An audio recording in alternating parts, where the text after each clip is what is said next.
I used to believe that every person knew exactly where they came from. I thought childhood memories were permanent, like photographs stored safely inside the mind. Even if some details became blurry over time, I believed the important moments stayed with us forever. I never questioned my past because I had no reason to. I knew the streets where I had learned to ride a bicycle, the school where I spent my childhood, and the little white house where my parents raised me. Everything felt ordinary, predictable, and complete. Looking back now, I realize how dangerous certainty can be.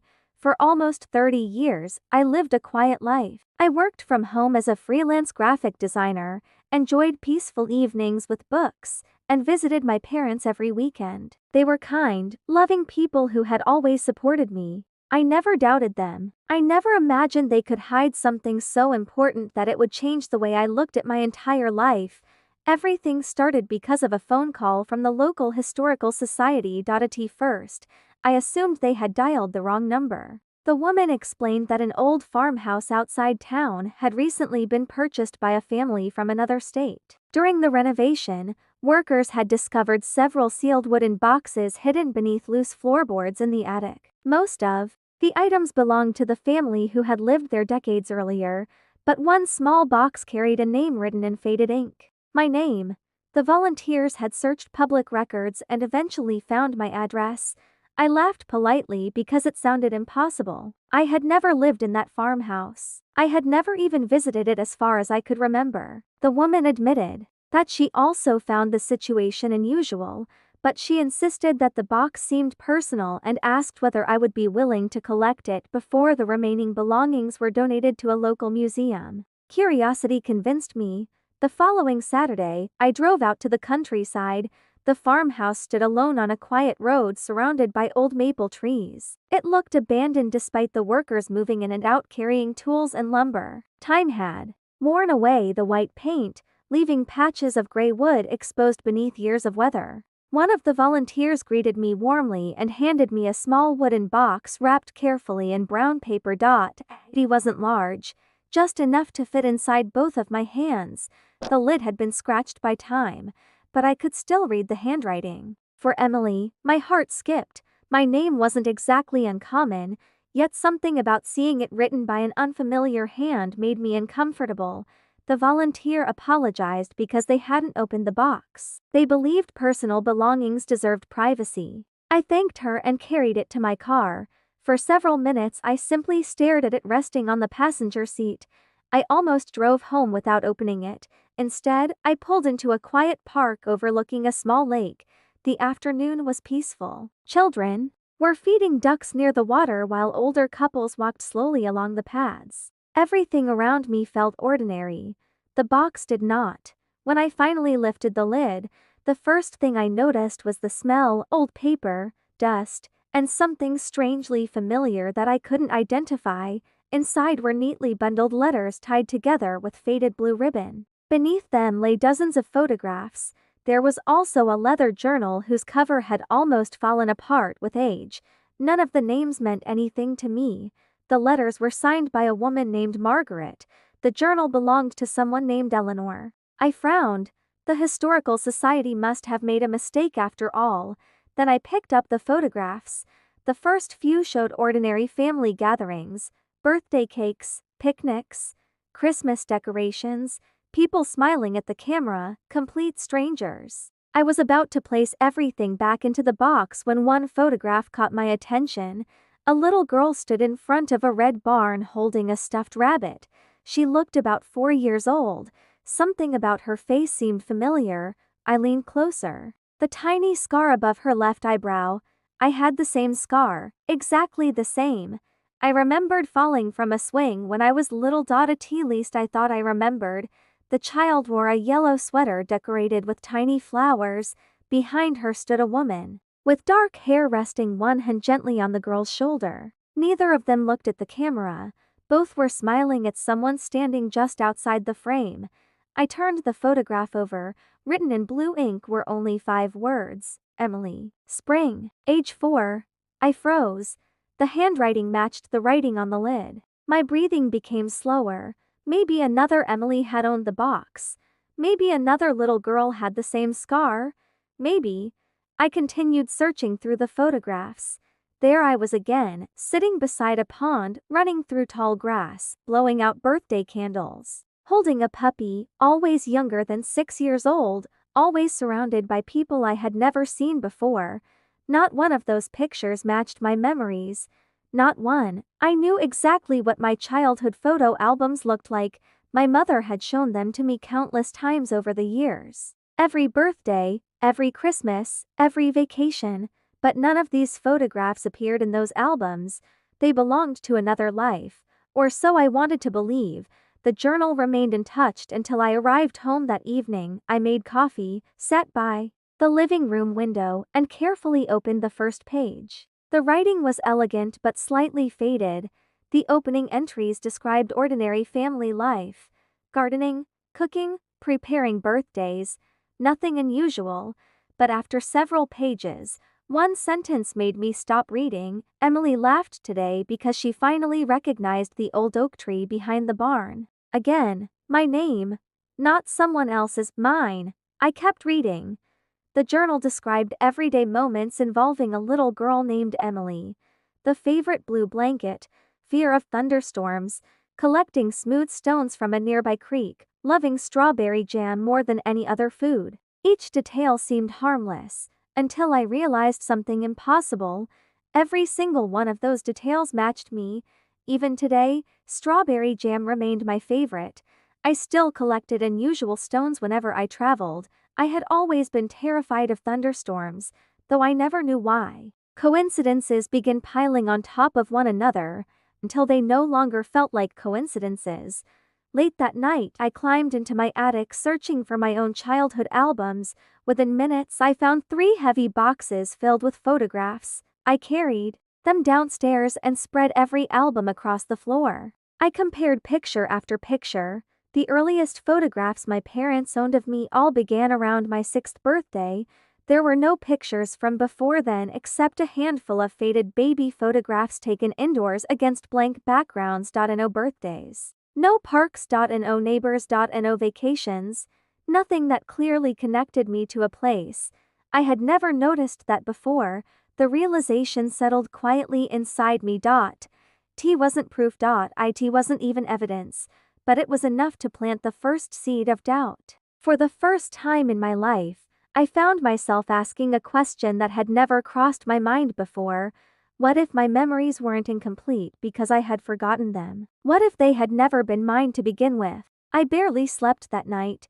Every time I closed my eyes, I saw the little girl standing in front of the red barn, smiling at someone beyond the camera. I kept reminding myself that memories can be unreliable and that coincidences happen more often than people realize. Still, something deep inside me refused to let the matter go. The next morning, I opened the journal again. This time, I decided to read every page from beginning to end without skipping anything.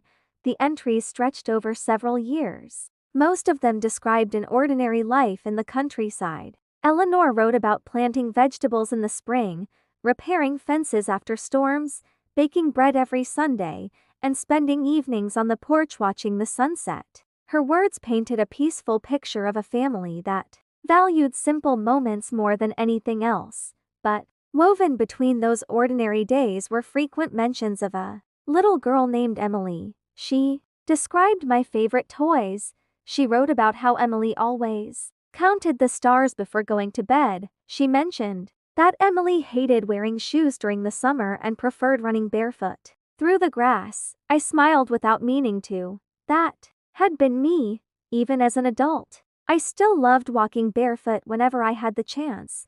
Then my smile disappeared. How could a complete stranger know these things? I kept reading. About halfway through the journal, the tone changed. The cheerful entries became shorter, more serious, more uncertain. Eleanor began mentioning meetings with people whose names never appeared before. She often wrote that difficult decisions had to be made. She never explained what those decisions were. Instead, she repeated one sentence several times over the following months. One day she will deserve the truth. Nothing more. No explanation. No names. Just those words. I closed the journal and stared through the window. Outside, rain had begun to fall. The sound against the glass made the house feel unusually quiet. I suddenly remembered something from my childhood. Whenever heavy rain started, my mother would immediately close every curtain in the house. As a child, I thought she simply disliked storms. Now I wasn't so sure. I decided it was time to visit my parents. I didn't want to accuse anyone. I simply wanted answers. When I arrived, everything looked exactly as it always had. My father was trimming bushes in the front yard. My mother was arranging flowers near the porch. They greeted me with warm smiles that had comforted me my entire life. For a moment, I almost turned around and drove home. Instead, I carried the wooden box inside. I placed it gently on the kitchen table. Neither of them spoke. My mother recognized it. Immediately, I saw the color leave her face before she tried to hide it. She sat down slowly without taking her eyes off the box. My father stopped moving. Altogether, the silence lasted longer than I expected. No one reached for the lid. No one asked where I had found it. That frightened me more than any answer could have. Finally, my mother whispered that she thought those things had disappeared forever. I asked her what she meant. She didn't answer. Instead, she looked toward my father. He lowered his head and rubbed his hands together as though searching for the right words. Neither of them denied knowing the box. Neither of them looked surprised by the photographs. Instead, they looked exhausted. As if they had been carrying something heavy for decades.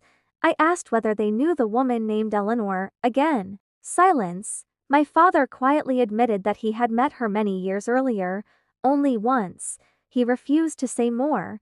I felt frustration building inside me. I had come hoping for simple explanations. Instead, every answer created two new questions. I carefully placed one of the photographs on the table, the one with the red barn. I asked whether the little girl was me. My mother covered her mouth with both hands. Tears filled her eyes. But she never looked directly at the picture. She only nodded once, very slowly. The room suddenly felt too small. For several seconds, I couldn't breathe. I had prepared myself for denial, for confusion, even for laughter. I had not prepared myself for agreement. I asked why I had never seen those photographs before. My father finally spoke. He said they had made a promise they believed would protect me. Protect me from what? He couldn't answer, or perhaps he wouldn't. I asked where the farmhouse was. He told me I already knew. I insisted that I had never been there. He looked at me sadly, then he said something I will never forget. He said that memory is a fragile thing, especially when a child experiences unbearable loss. Those words echoed through my mind long after I left. Loss. What loss? I had never lost anyone as a child. At least that was what I remembered. That evening, I drove back to the farmhouse alone. The renovation workers had already gone home, only the new owner remained, locking up for the night. When I explained why I had returned, he kindly allowed me to walk around the property for a few minutes. The grass reached almost to my knees. The old red barn still stood behind the house. Its paint had faded, but there was no mistaking it. I walked slowly toward it. The moment I reached the entrance, something strange happened. A scent drifted through the warm evening air. Fresh hay, old wood, wildflowers. Without thinking, I whispered that I knew this place. The words escaped before I realized what I had said. I stepped inside. Dust floated through beams of golden sunlight. The barn was almost empty, only a few broken tools remained. I stood perfectly still. Then another memory appeared, not a complete scene, just a feeling. Warm hands lifting me onto stacked hay. Laughter. A woman's voice humming softly. I couldn't hear the words, only the melody. It disappeared as quickly as it had come. I stumbled backward. My heart raced. For the first time, I wasn't looking at someone else's past. I was looking at mine. I spent nearly an hour walking around the property. Every corner seemed strangely familiar. The old oak Tree. The narrow creek. A rusted swing hanging from a large branch. Each place stirred tiny fragments of memory that vanished before I could fully grasp them. As I prepared to leave, I noticed something carved into the wooden fence near the barn. Two initials. EM, surrounded by a rough heart. Below them was a date. The year matched the final entries in Eleanor's journal. I photographed the carving before driving away that night. I searched public records online. It took hours. Eventually, I found an old newspaper article. It was only a few paragraphs long. 24 years earlier, emergency services had responded to a serious traffic accident on a rural highway less than 5 miles from the farmhouse. 2 adults had died. A young child had survived with minor physical injuries. The article never published the child's name. My hands began shaking. Something told me I had just found the missing piece, but I also knew it was only the beginning, because if that child had been me, then the people I had called mom and dad for nearly 30 years had been protecting far more than a secret. They had been protecting an entire life that I no longer remembered. The newspaper article stayed open on my laptop until sunrise. I read the same paragraphs over and over again, hoping I had misunderstood something. The article was brief, offering only the basic facts. A couple had died in a collision on a rainy evening. Their young daughter had survived. Because she was a minor, her identity had never been made public. I could not prove that the little girl was me. Not yet. But every new discovery pointed in the same direction. The next morning, I returned to my parents' house. This time, I wasn't looking for hints or half answers. I needed the truth. They were waiting for me. Neither of them looked surprised to see me standing at the front door. It was as though they had known this moment would eventually arrive. We sat together in the living room for several minutes. Nobody spoke. Then my father quietly admitted that they had never wanted me to learn the truth this way. He explained that after the accident, I had survived with only a few physical injuries, but the emotional trauma had been severe. I had stopped speaking for weeks. I didn't recognize familiar places, and I barely reacted to the people around me. The doctors believed my mind had protected itself by burying the memories connected to that tragedy. My biological parents had died instantly. There had been no grandparents able to care for me. And no close relatives willing to take responsibility. My mother and father, those who had raised me, had been close friends of my biological parents for years. They had often visited the farmhouse before the accident. I had known them since I was born. When it became clear that I needed a permanent home, they adopted me, legally, lovingly, completely. I felt tears filling my eyes. But I wasn't angry. I simply couldn't understand one thing.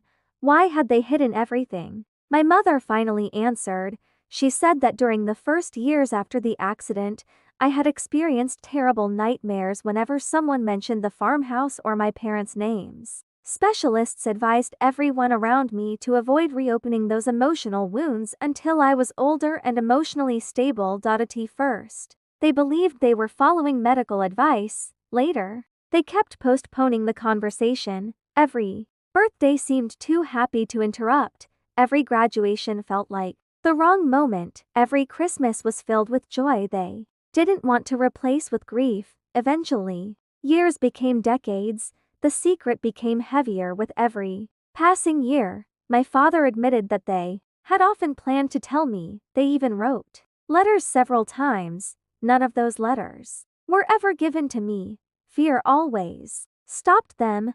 Fear that I would believe they had stolen my life. Fear that I would stop calling them mom and dad. Fear of losing the daughter they had loved for almost 30 years. For the first time since this journey had begun, I understood their silence, not because I agreed with it, but because I saw the love hidden behind their mistake. A few days later, my father handed me a small envelope he had kept locked away for years. Inside was my original birth certificate, my biological parents' names, my place of birth, everything I had never known. There was also another folded piece of paper. It wasn't written by my adoptive Parents.it was a letter from Eleanor, the final page she had placed. Inside the wooden box, she had addressed it to me. Hoping I would someday find it, she wrote that if I was reading those words, it meant I had become an adult strong enough to carry the truth. She explained that everyone involved had acted out of love rather than selfishness. She asked me not to judge anyone too harshly. Most importantly, she asked me to remember that I had never been abandoned. I had been loved every single day of my life, just by different people. I visited the cemetery the following weekend. For the first time, I stood before the graves of the two people who had given me life.